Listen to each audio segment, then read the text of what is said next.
perpetuate a way of life, the customs and mores of a splendid community seen in their Moroccan context. Community moved on to its new ancient homeland.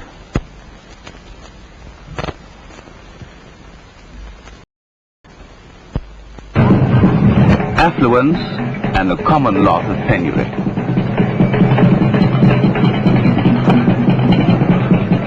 A mixture of time-worn and the new. But what is the true nature of the place?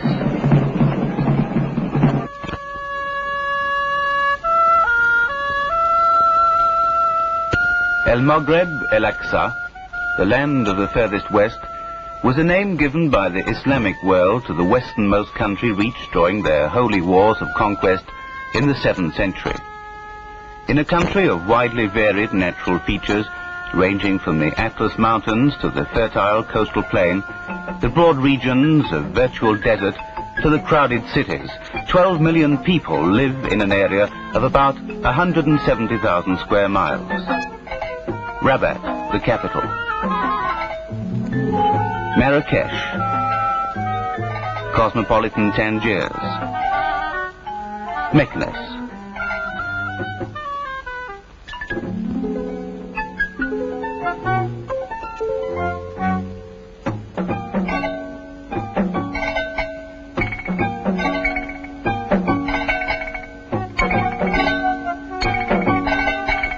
and Casablanca, the largest of them all.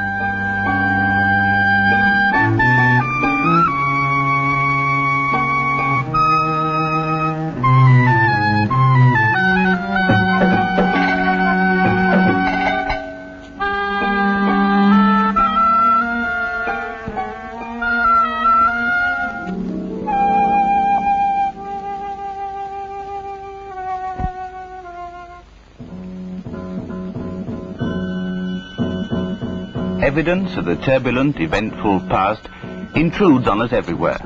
A history of successive rulers and foreign occupations, from the Romans to Byzantium, from the Arab rulers of Damascus and Egypt to Christian Spain and Portugal, until 1955, when the French abandoned its protectorate and gave Morocco its independence.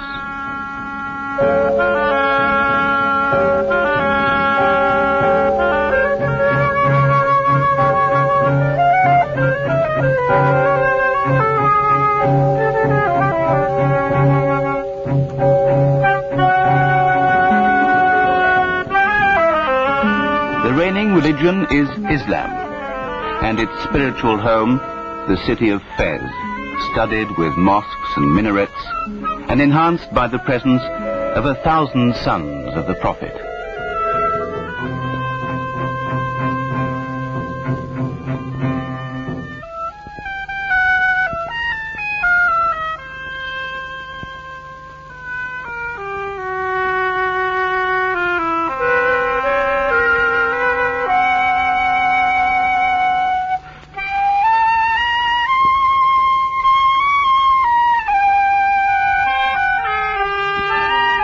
Dark cubicles, the walls an arabesque of sayings from the Koran. From these same shadows, some 800 years ago, emerged that revolt and dynasty known as the Almohades. From here, fanatic defenders of the faith went out to persuade by the sword. The social fabric is fluid. Primitive and modern patterns overlap. Beyond the wide streets and contemporary buildings lies the Medina, or ancient quarter. Cramped behind its long lines of crenellated walls, life continues its ancient rhythm.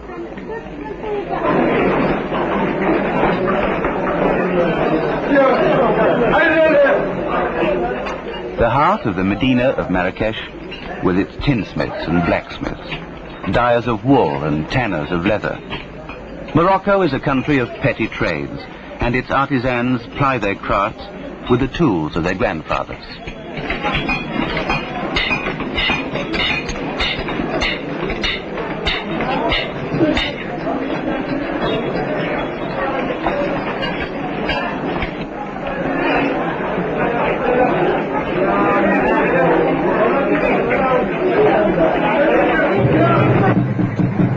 Gemma Elfna, the vast open space, part marketplace and part popular entertainment center, where sorcerers and barbers, singers and dancers, snake charmers and storytellers enthrall a willing audience.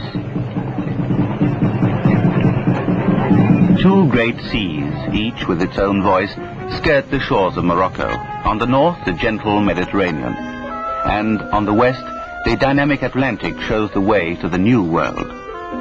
And all along the coasts, vestiges of Morocco's rich historical past claim our attention.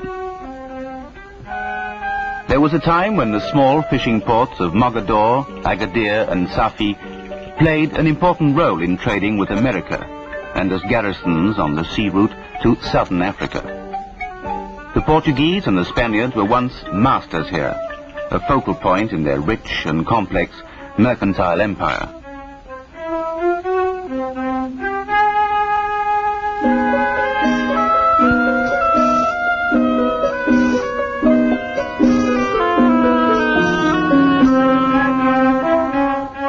Until this very day, in the northern towns of Tetuan and Tangiers, one still sees the imprint of Spain in the days of her supremacy, the days when her ships pursued a shorter route to the spices of India, the days when the Jews sought asylum from the Spanish Inquisition.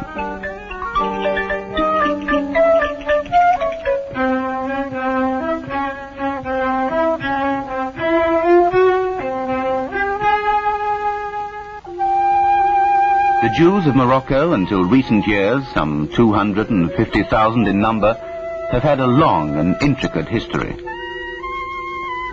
Impelled by the upheavals of the past, they converged here in wave after wave, from Jerusalem after the destruction of the Temple, to the expulsion from Spain and Portugal in the 15th century.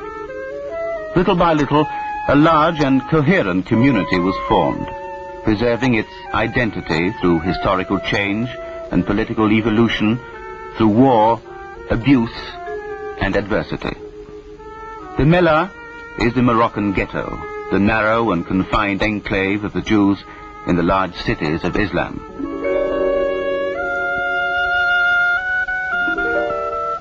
This is a Jew, with a mode of dress imposed on him by the Arabs, setting him aside from the rest of the population. Within these walls and these streets, hemmed in by hostility and humiliation, the Jews managed to keep themselves and their tradition intact.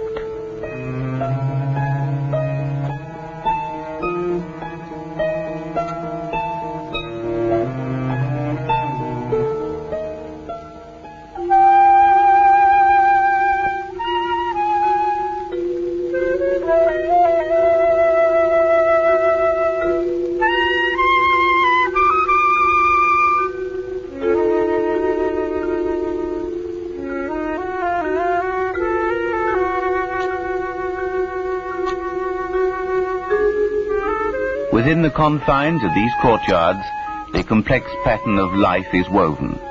The generations live side by side, and the householder pursues his trade at home.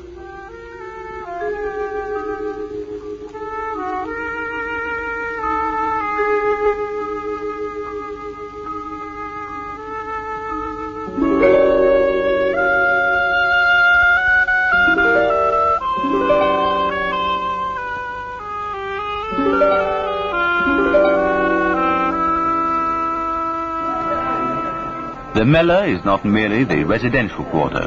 In the Kazariot, the stalls where formerly precious goods were sold and duties paid to the crown, trading is brisk.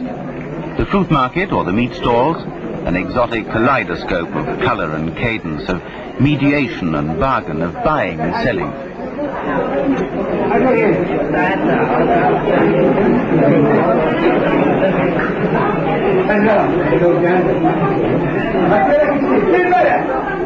In troubled times, the small Mellah would become the community's citadel, or its chains. As late as the beginning of the present century, the gates of the Mellah were still being shut at sundown, and all contact with the city ceased.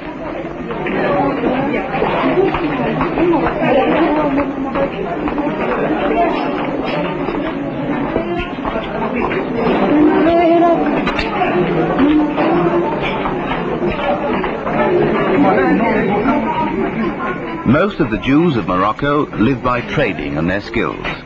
They work with consummate craftsmanship, creating and finishing their products in their own workshops and selling them on the premises. They have a special flair for the fashioning of jewelry, a clean and delicate craft, wherein the imagination may lend each bangle and bracelet the quality of a work of art.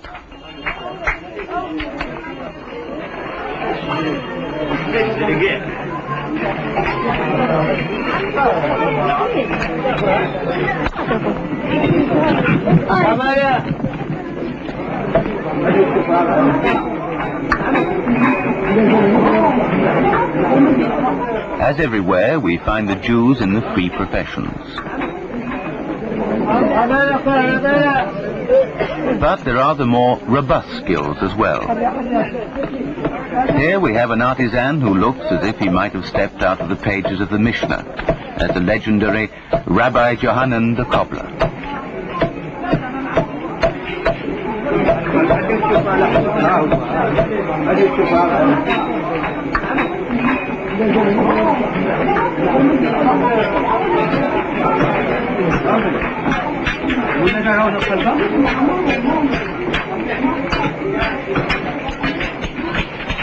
Sometimes a number of artisans will join in establishing a workshop together.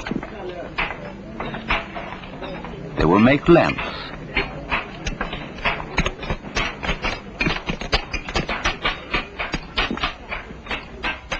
hammer out copper utensils,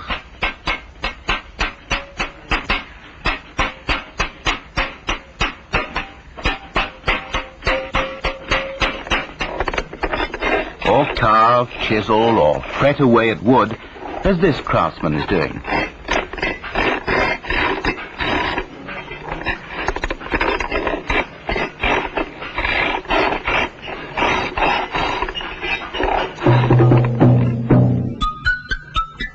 Nor are the women absent from the scene.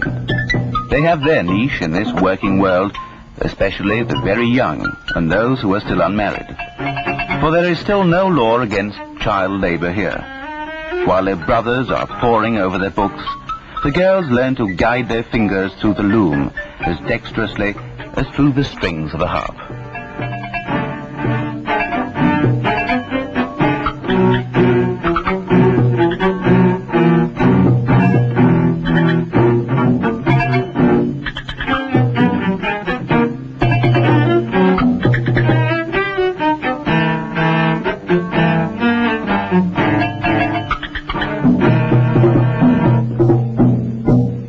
Here the carpets are woven, and here they are devised.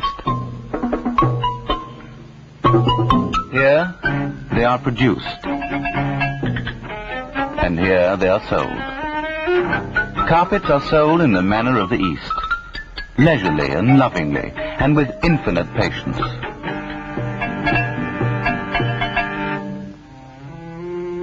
This craftsman has mastered an exacting technique. With golden threads, he embroiders the insignia of the officers of Morocco's army. This is his daily bread. But to gratify a less mundane need, he makes the golden leaves glow on the curtain of the ark.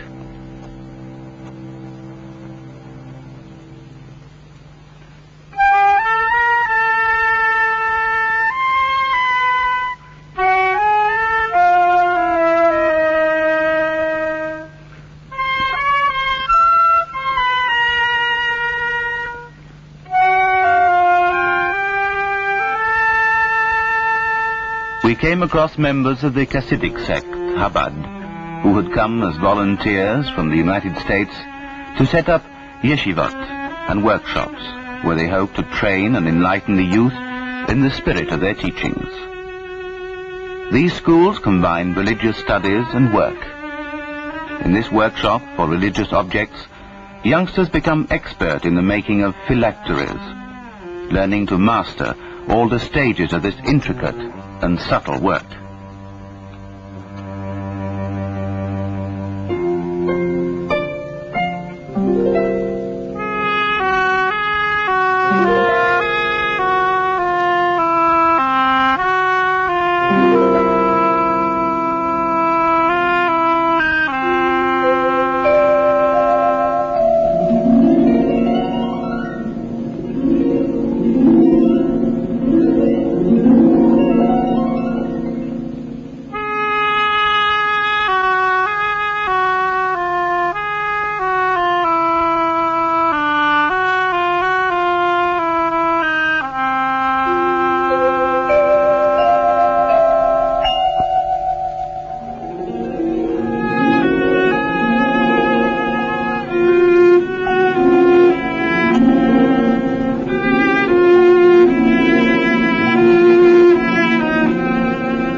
Wherever they found themselves, the Jews knew that only by study and the knowledge of the entire body of Jewish wisdom would they preserve their identity.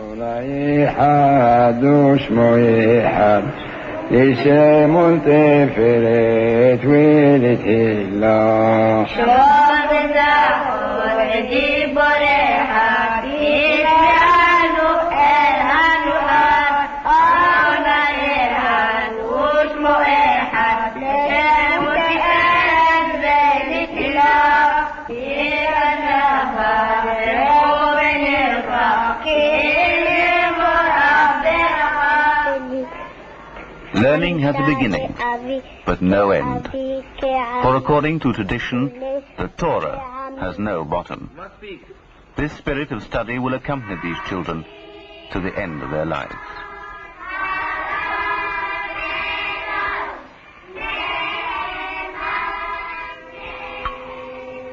The children pore over their books, and their parents pursue the daily round.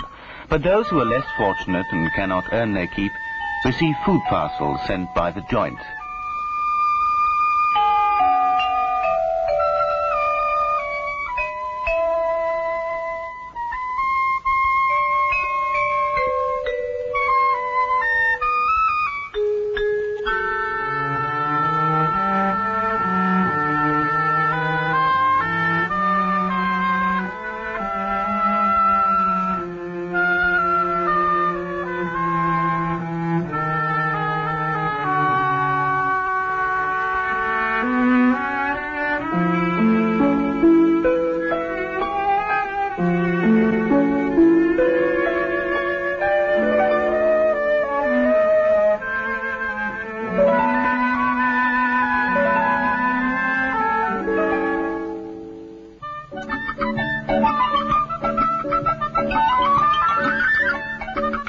The joint set up a Hebrew kindergarten for the children of the Mellah.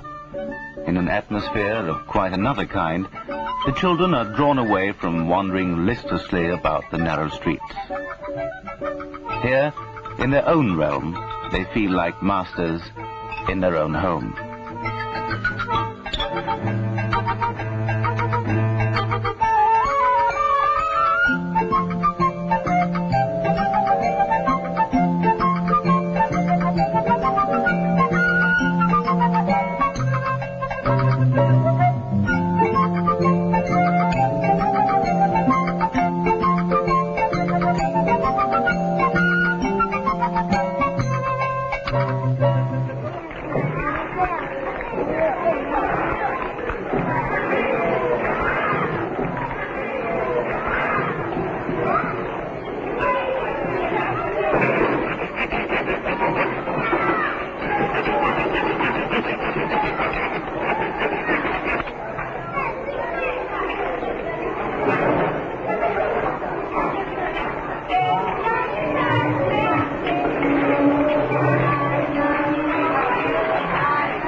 העולם אשר תשאלו במצוותיו קורא פרי הגפן. אמן.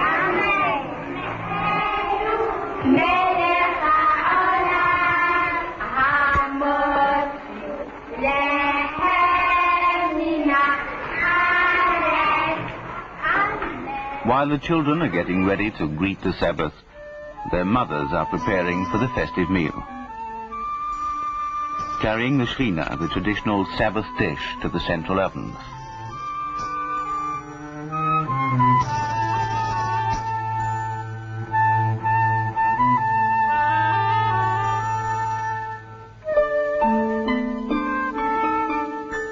Sabbath Eve. ברוך אתה אדוני אלוהינו מלך העולם אשר קדישנו ומצוותיו וציוונו ליד נר השבת. A new dimension is added. Daily burdens laid aside. The husband returns from the synagogue and spends an unhurried hour with his wife and daughter.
Just as the week is lived from Sabbath to Sabbath, so the year is lived from one holiday to the next, giving meaning to the rest of the days.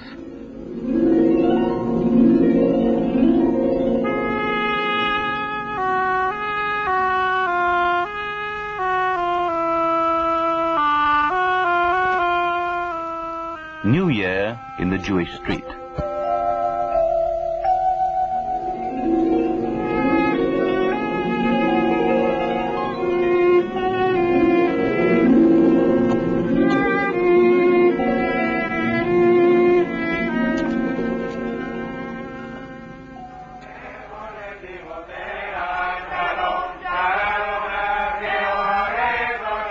The whole community is in the synagogue, offering its prayers.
And from the street of the synagogues, all the chauffeurs blare out in one great exultant blast of greetings for the new year.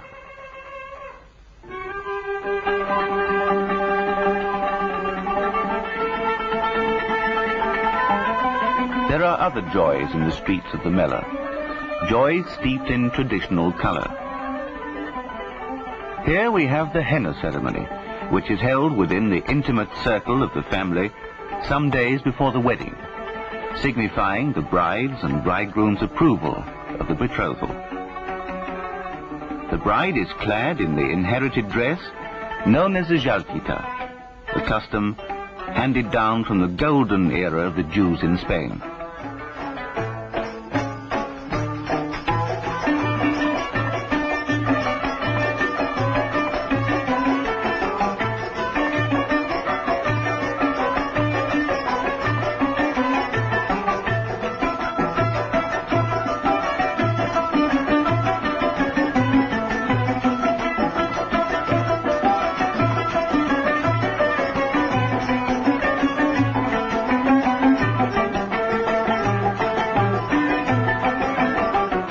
Her friends bedeck her in their own jewelry, a practice stemming from the ancient Jewish precept not to put a poor bride to shame.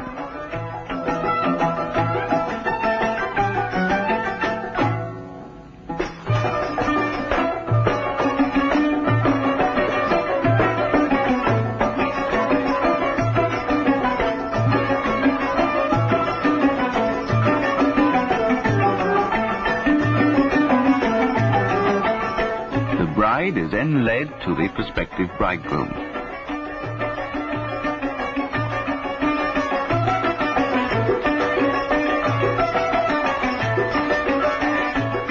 And the powder ground from the henna root is daubed on their palms. This is a cue for the festivities to begin.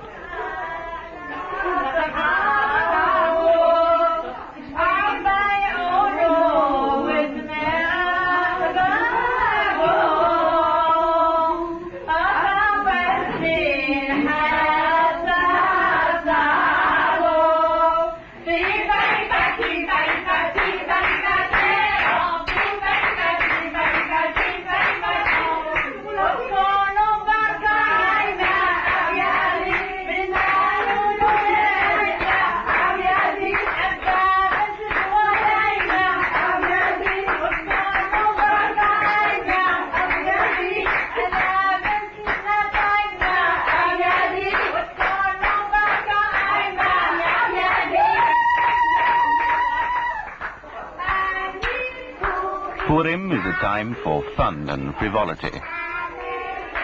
The kindergarten celebrates in its own fashion.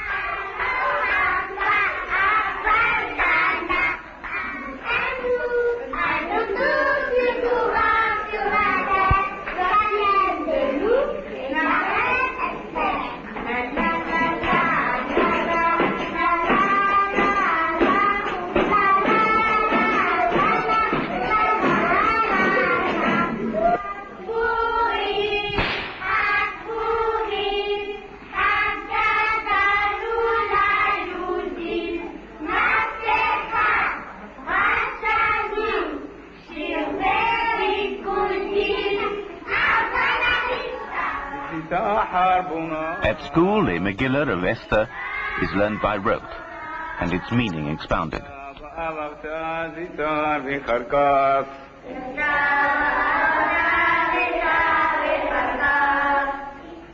Shivat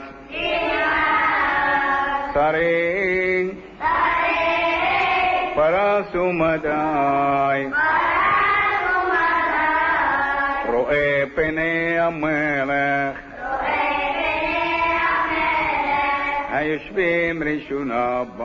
In a prosperous household, preparations are in full swing for the elaborate interchange of gifts that accompanies the holiday, a much favored custom among the Jews of Morocco.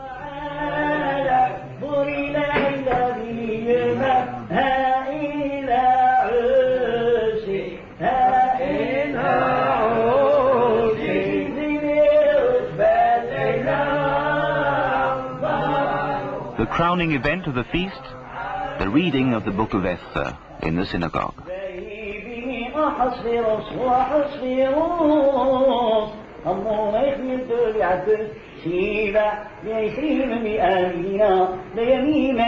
كسيريس أمريكا حصبيروس عاكسيم الخصوصير بسلسان البيرة يشتلوا في المرقوب عسى ميسي يكون صلاة بعد ذلك في فرس المدايا الطرسيمين بصاري المدينة ميتنا يا أطو يصوصيك نور مفزوق إيتقى إيرين جدلته يميم ربين سيمنين الآتير الإنجلس يميم إلى عصرنا.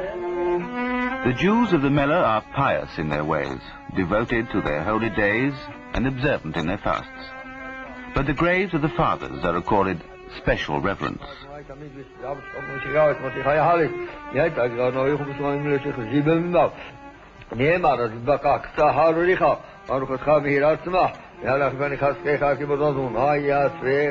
The dead are never forgotten, ever present amongst the living who come to pray and supplicate at the graves of the godly and the mystics.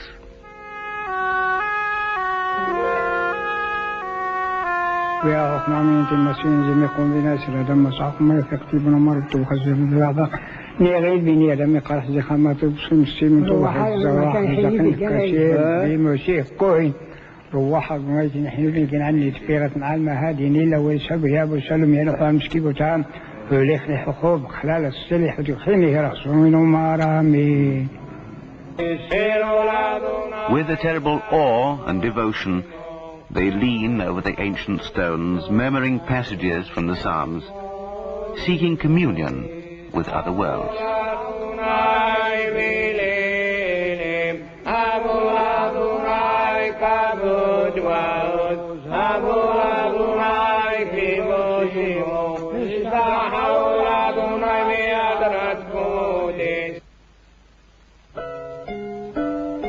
In our quest for Jewish communities, we went southward, deep into the Moroccan countryside. Here in the south, we felt as if we'd come to another country. The nearness of the Sahara was evident. The region is virtual desert, and would certainly suffer the fate of the desert if it were not for an occasional natural or artificial oasis fed by the winter rivers. Berber tribes settled in these oases and built walled-in fortified villages, the Ksar.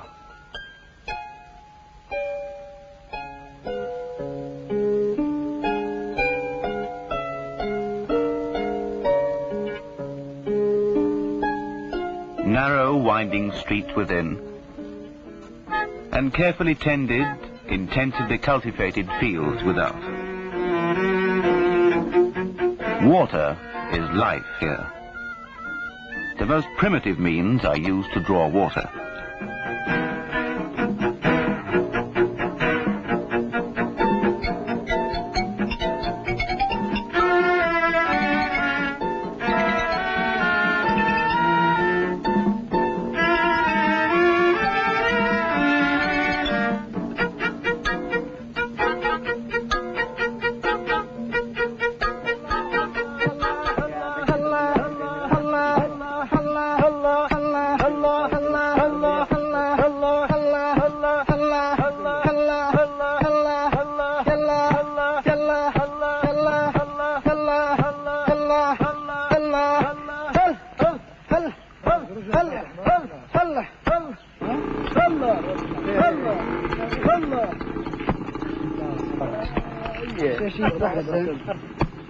The building material is simple.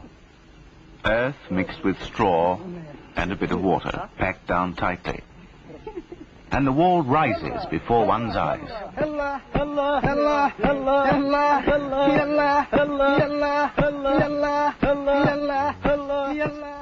All commerce, social life and entertainment are centered round one day, market day.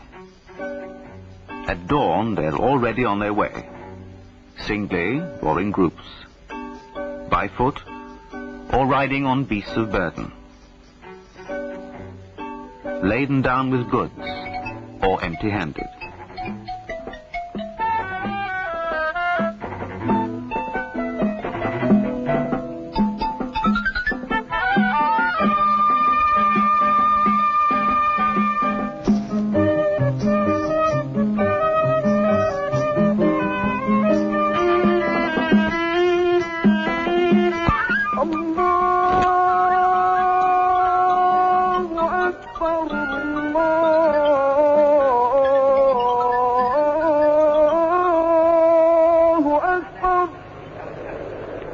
From the minaret, the muezzin bows down in prayer, reminding the throng of their heavenly duties. All manner of business is transacted here. Goods are sold and others are bartered. Livestock and wood, ornaments and twine, all to the tune of a single-stringed oud and the plaints of the gaudy beggar.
The goods are made before your eyes, intently, patiently, and with a good deal of competence, whether it's a lock, a handle, or an animal trap you require.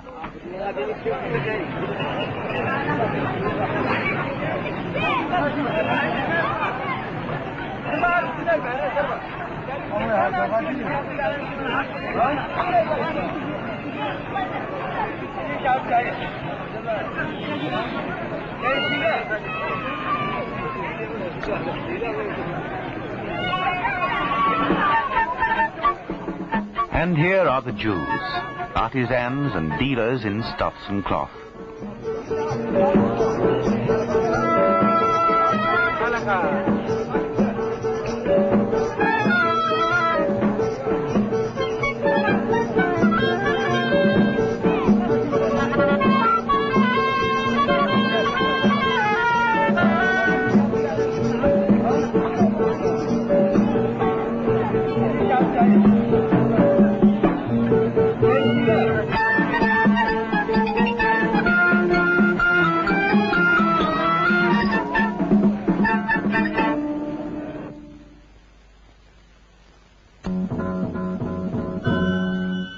From a bird's-eye view, the Ksar is but a mud-walled city, born of the desert and the desert's silence. It is difficult to conceive of life going on here. The torrid sun beats down relentlessly, appearing to consume any semblance of vitality.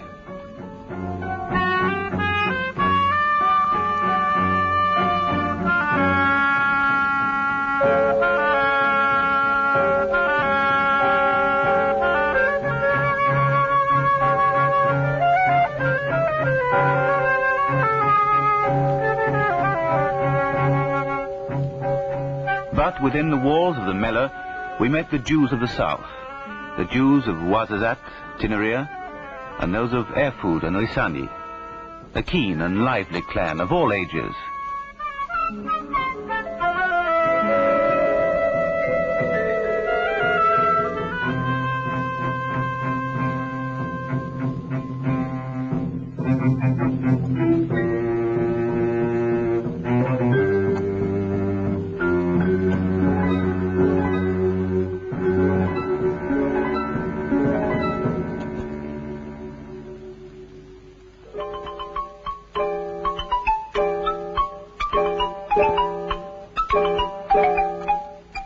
Here in the south are the oldest Jewish communities, unchanged and intact in their ancient beliefs. When did they come here, and how did they get here? It is said that in the 6th century they fled from the severity of the Christian Byzantine rulers and headed south to the mountains of Atlas. Here they found a refuge.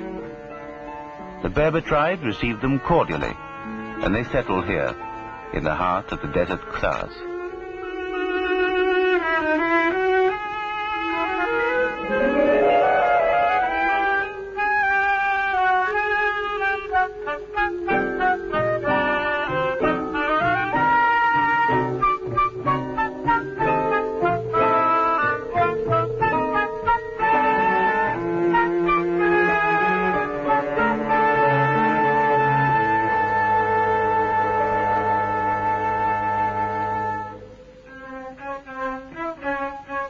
The Jews brought their talents with them. Here is a silversmith moulding a bracelet from gleaming molten metal.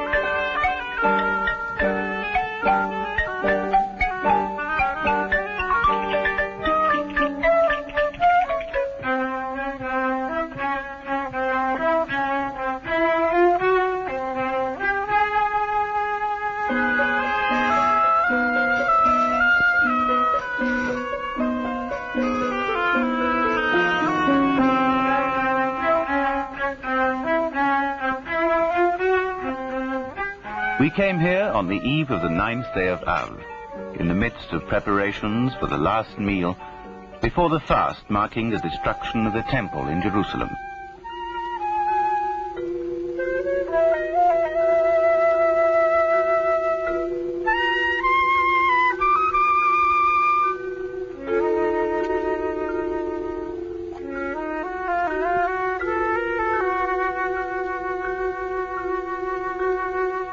This babe, too, is baffled by the strange Jewish world of which he will soon become part.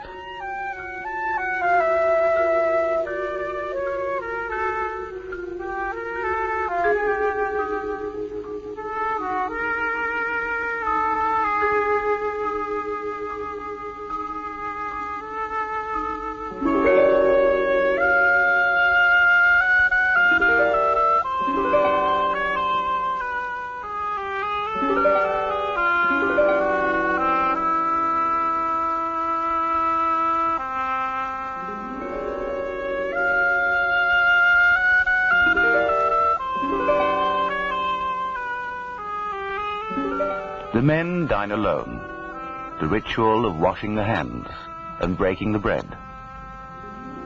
The elders, patriarchal figures whose age lends dignity and luster to the community.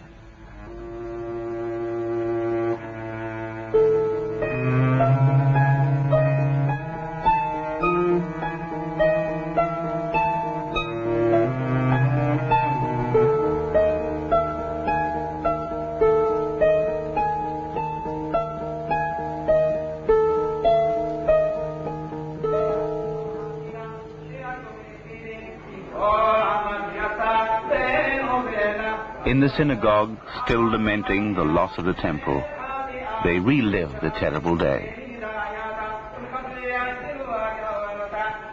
How doth the city sit solitary that was full of people? How is she become as a widow, she that was great among the nations, princess among the provinces? How is she become tributary? She weepeth sore in the night, and her tears are on her cheeks. Among all her lovers she hath none to comfort her. All her friends have dealt treacherously with her. They are become her enemies. Ancient gravestones in the cemetery at Ifran bear witness to the existence of Jews here for many a century.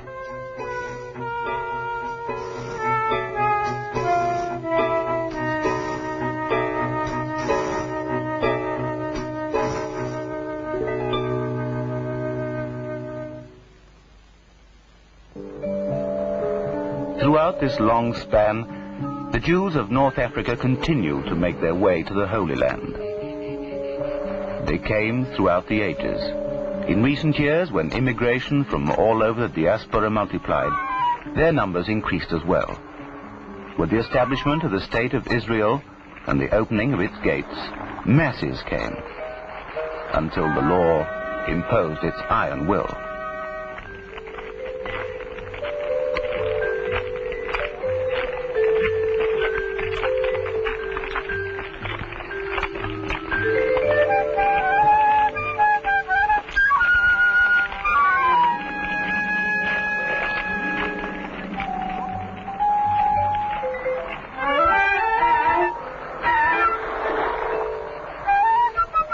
1956. Morocco gained its independence and joined the Arab states, and the Jews were forbidden to leave. The offices of the immigration authorities were shut, and Zionist activity was banned.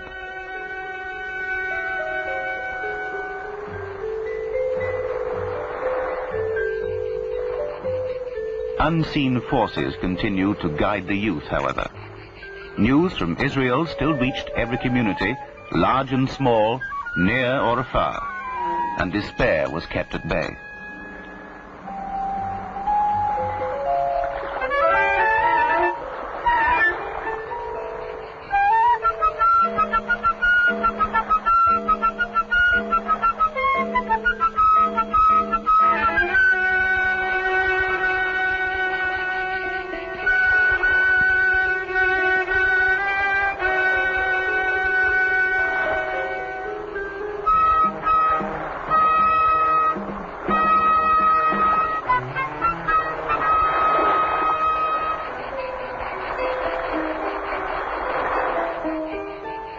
Faith in the emissaries from Israel was profound. Young and old, man and woman, followed them implicitly. Writs and warrants did not curb the flow of immigration. Even the tragic drowning of 43 immigrants, not far from the Moroccan coast, could not deter their course. Immigration proceeded at a petty pace.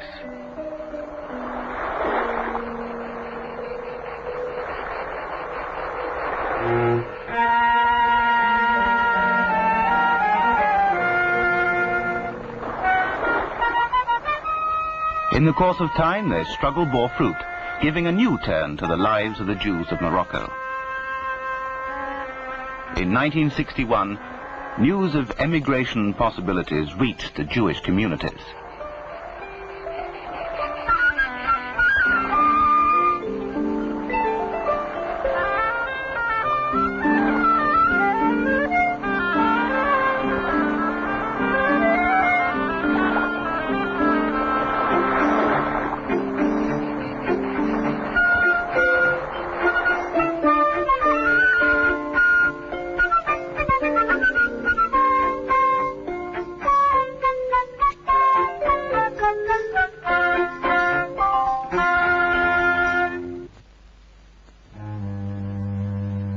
There are more isolated regions than the south.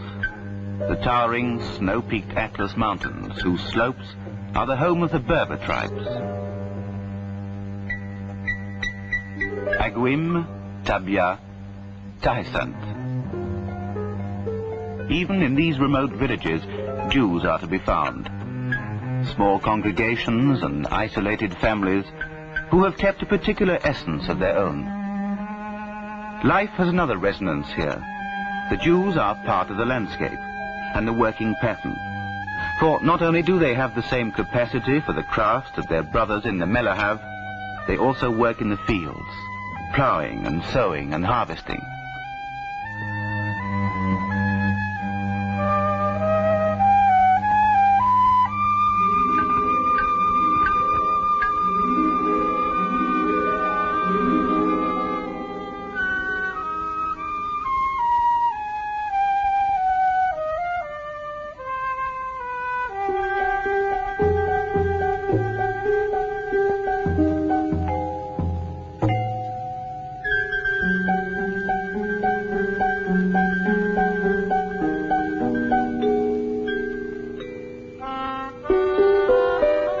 They are on excellent, though somewhat reserved terms with their Berber neighbors. The head of the village visits a Jewish family. Jewish cobblers are masters of the lust.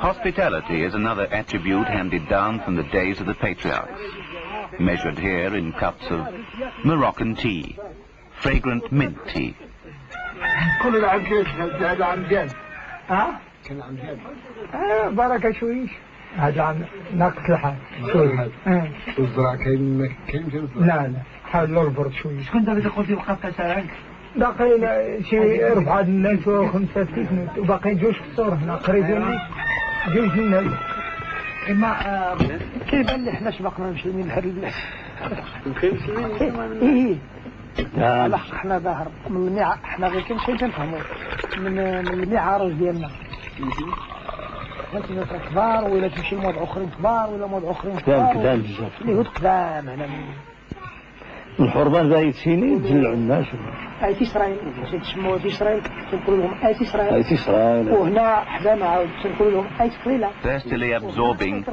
the sayings of the sages.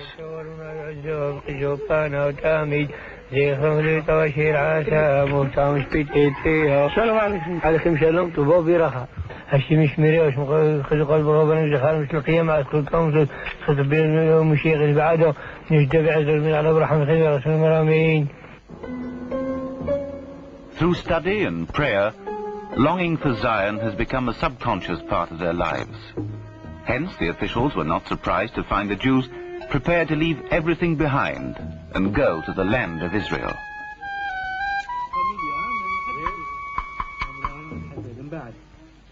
Trustingly, the Jews placed themselves in the hands of these young men who work without office or equipment, in the courtyard or on the ground among the stones. Your age? The doctor must examine the lines of his hand to determine his age.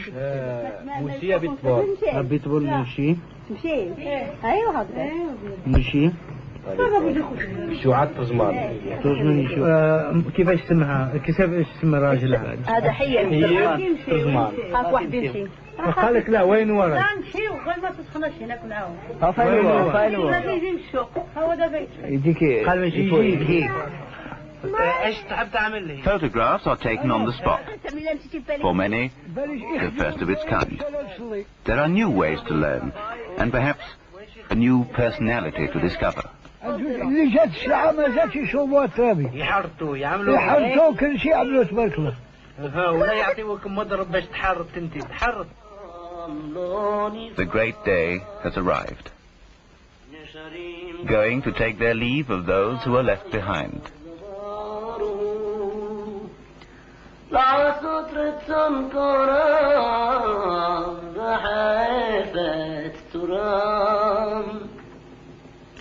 يذكر من وين لتضاعم شعار صدق علام. Everything ready?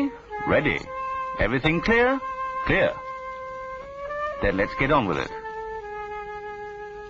They are all prepared.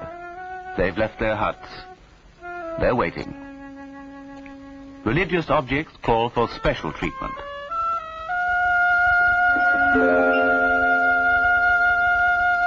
The ancient symbols, bread and salt, to signify blessedness and peace.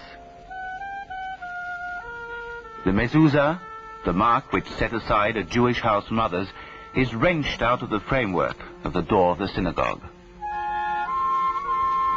Grandsire and grandson fold their past into the rolling of the Holy Scroll.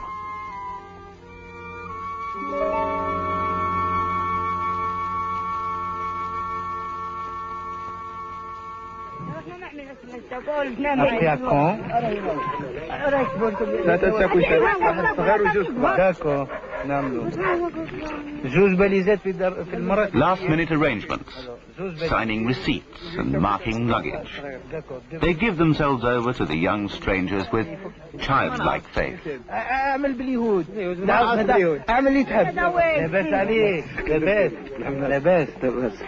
وين من بليزة تاعك؟ همك مزروف من الله وحدة. كداش عندك في مراكش؟ عندي ثلاثة في مراكش ولا هنا كداش؟ ساكوشات. ولا هنا كداش عندك بليزات؟ البليزة ديال السفاري. سفاري. على اسم من يعملوا على داوود. داوود دهن انتي. شوفوا علينا بجوز. شوفوا علينا بجوز. العزيز وحده. ودهن داوود لا واحد. كنا دهن داوود كنا احنا دهن. شوف داوود عندك قداش باليزات؟ لا كيف شوف داوود ديك الباليزة قداش عندك باليز؟ شاري علينا بجوج. علينا بجوج. ايه قداش عندك باليزات؟ جوج مرات شو وحده هنا. وانت قداش عندك؟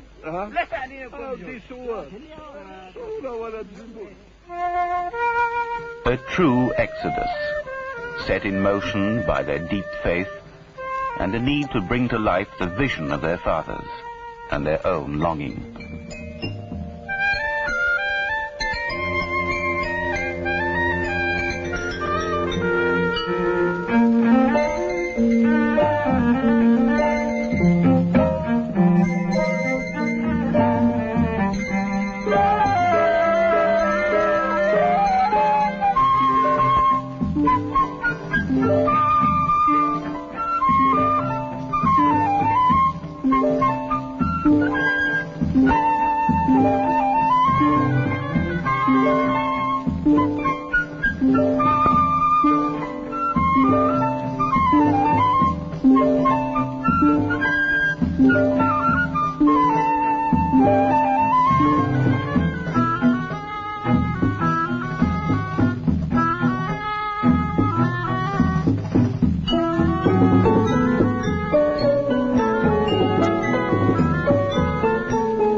Berbers silently escort the bus and its contents.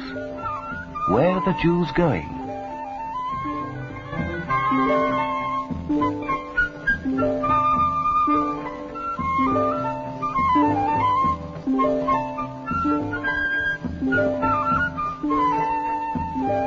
From the receding world of the past and a chapter that is ended, to a promised and promising land.